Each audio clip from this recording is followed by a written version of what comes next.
Hello mama's, welcome to my channel. అందరు ఎలా ఉన్నారు? బాగున్నారా? ఈరోజు నేను మీకు ఓట్స్ ఎలా చేసుకోవచ్చో చూపిస్తున్నాను. ఇది 7+ మంత్స్ బేబీస్కి బాగా యూజ్ అవుతుంది. So first 1 cup of votes తీసుకోండి. అవి స్లోగా ఒక ప్యాన్లో వేసి కొంచెం డ్రై రోస్ట్ చేయాలి.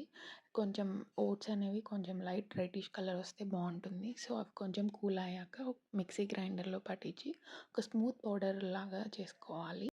ఇప్పుడు తయారు చేసుకున్న ఈ పౌడర్ అంతా ఒక ఎయిర్ టైట్ గ్లాస్ కంటైనర్లో స్టోర్ చేసుకుంటే మనకి 1 వీక్ వరకు వస్తుంది. సో ఈ ఉగ్గు పౌడర్ ఈజ్ రెడీ.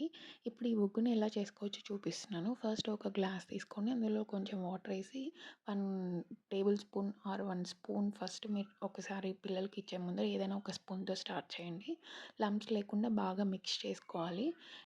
నెక్స్ట్ ఒక పాన్ తీసుకోవాలి. ఆ పాన్లో 1 గ్లాస్ ఆఫ్ వాటర్ యాడ్ చేస్తే సరిపోతుంది. 1 స్పూన్ ఆఫ్ ఉగ్గుకి. సో ఈ వాటర్ కొంచెం బాగా బాయిల్ అయిన తర్వాత మీరు ఇప్పుడు ఏదైతే ఆ ఓట్స్ని కలుపుంటారో ఆ ఓట్స్ మిశ్రమాన్ని మొత్తం ఈ పాన్లో వేసి బాగా స్టిర్ చేయాలి. లంప్స్ అనేవి అసలు ఉండకూడదు. లంప్స్ ఉంటే పిల్లలకి కొంచెం గొంతుకు అడ్డుపడుతుంది కదా. సో బాగా స్టిర్ చేస్తూ ఉండాలి. ఓట్స్ వల్ల యూజెస్ ఏంటంటే పిల్లలకి ఇది ఈజీగా డైజెస్ట్ అవుతుంది. ఇందులో ఫైబర్ ఎక్కువ ఉంటుంది. ప్లస్ ఐరన్ కూడా ఉంటుంది. సో ఓట్స్ అనేవి పిల్లలకి చాలా ఇప్పుడు ఇందులో కొంచెం గీ వేయండి. పిల్లలకి గీ ఇవ్వడం వల్ల కాన్స్టిపేషన్ కానీ వాళ్ళ డైజెషన్ అవ్వడానికి కూడా బాగా యూజ్ అవుతుంది. వెయిట్ పెరగడానికి కూడా యూజ్ అవుతుంది. టేస్ట్ కూడా బాగుంటుంది. పిల్లలు ఇష్టంగా తింటారు.